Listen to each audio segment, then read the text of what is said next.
Renungan Pagi, Christ Triumphant atau Kristus yang Menang oleh Ellen G. White, 15 Maret 2025. Mari kita berdoa. Bapa kami yang di sorga, Allah pencipta langit dan bumi, laut dan segala isinya, Allah yang maha besar, maha kuasa, sumber segalanya, yang kami sembah selalu melalui anak-Mu yang tunggal, Yesus Kristus. Terpujilah Yesus, anak Allah yang maha tinggi, yang adalah pokok anggur yang benar bagi kami. Pada pagi hari ini kami bersyukur boleh bangun dan berbakti, dan sebagaimana membaca dan mendengarkan nasihat firman-Mu, kiranya ini menjadi pembaharuan bagi kami semua, agar kami tinggal dalam Yesus dan Yesus tinggal dalam kami, agar kami tetap terhubung bersekutu dengan Bapa. Beserta kami sepanjang perbaktian ini kehendak-Mu yang jadi. Ampun kami akan dosa dan salah, karena kami berdoa hanya dalam nama anak Allah yang tunggal, Yesus Kristus, yang adalah Tuhan dan Juru Selamat kami. Amin. Renungan hari ini akan dibacakan oleh Saudara Steve Mandang. Kepada Saudara Steve, kami persilahkan. Selamat pagi, selamat sahabat. Judul renungan pagi hari ini, waspadalah terhadap kehilangan persekutuan dengan Allah, tanggal 15 Maret. Sebab aku telah memilih dia, supaya diperintahkannya kepada anak-anaknya dan kepada keturunannya, supaya tetap hidup menurut jalan yang ditunjukkan Tuhan, dengan melakukan kebenaran dan keadilan. Dan supaya Tuhan memenuhi kepada Abraham apa yang dijanjikannya kepadanya. Kejadian 18 ayat yang 19. Ada harapan bagi kita semua, tetapi hanya dengan satu cara, yaitu mengikatkan diri kita kepada Kristus dan mengerahkan setiap energi untuk mencapai kesempurnaan karakternya. Agama yang sok suci ini, yang menganggap remeh dosa, dan yang selamanya berkutat pada kasih Allah kepada orang berdosa, mendorong orang berdosa untuk percaya bahwa Allah akan menyelamatkan mereka, sementara mereka terus berbuat dosa dan tahu bahwa itu adalah dosa. Inilah cara yang dilakukan banyak orang yang mengaku percaya pada kebenaran masa kini. Kebenaran dipisahkan dari kehidupan mereka. Dan itulah alasannya mengapa kebenaran tidak lagi memiliki kuasa untuk meyakinkan dan mengubah jiwa. Harus ada pengencangan dari setiap saraf, jiwa, dan otot untuk meninggalkan dunia, adat istiadatnya, prakteknya, dan cara berpakaiannya. Kehidupan banyak orang menunjukkan bahwa mereka tidak memiliki hubungan yang hidup dengan Tuhan. Mereka hanyut ke dalam arus dunia. Kenyataannya, mereka tidak memiliki bagian atau coupling dengan Kristus. Mereka mencintai hiburan dan dipenuhi dengan rencana, harapan, dan ambisi yang egois. Mereka melayani musuh dengan dalih melayani Allah. Mereka terikat pada seorang pemberi kerja, dan ikatan ini mereka pilih menjadikan diri mereka budak setan yang rela. Bukankah ada alasan mengapa Roh Allah tidak bekerja dengan umatnya? Kebenaran disimpan di pelataran luar. Persekutuan dengan Allah dikorbankan untuk menyenangkan hubungan dan teman-teman duniawi yang hatinya terus-menerus menentang kebenaran.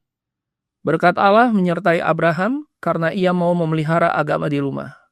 Barang siapa memberkati tempat tinggal orang benar, ia akan berkata, sebab aku telah memilih dia, supaya diperintahkannya kepada keturunannya.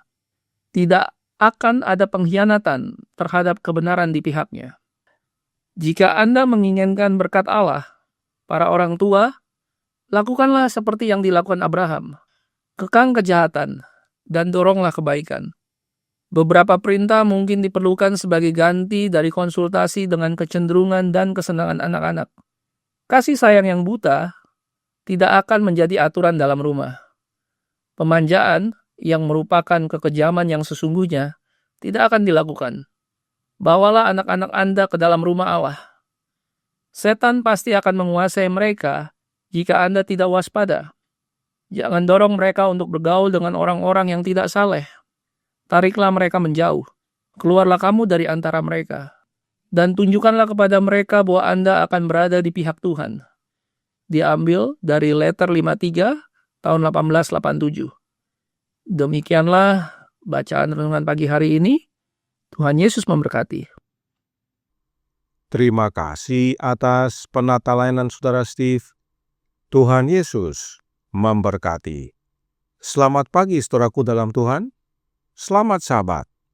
Roh Nubuat berkata dalam suratnya nomor 53 tahun 1887 paragraf 7 yang berbunyi, kita harus tahu apa yang harus kita lakukan agar diselamatkan. Saudara-saudariku, kita tidak bisa mengikuti arus dunia. Tugas kita adalah keluar dan memisahkan diri. Inilah satu-satunya cara kita dapat berjalan bersama Allah seperti yang dilakukan Henokh. Artinya, bila kita mengikuti arus dunia, kita kehilangan persekutuan dengan Allah. Sebab satu-satunya cara untuk bersekutu dengan Allah, sebagaimana Henokh, adalah dengan keluar dan memisahkan diri dari dunia. Bagaimana caranya? Masih dalam surat yang sama, dalam paragraf 13 dikatakan, kita dipisahkan dari dunia oleh firman dan roh kebenaran yang berdiam di dalam hati kita. Siapakah firman? Firman adalah Yesus Kristus. Lalu, siapakah roh kebenaran? Suratnya nomor 144 tahun 1896 paragraf 9 menyatakan, oh betapa istimewanya kita bisa menjadi rekan sekerja Yesus Kristus.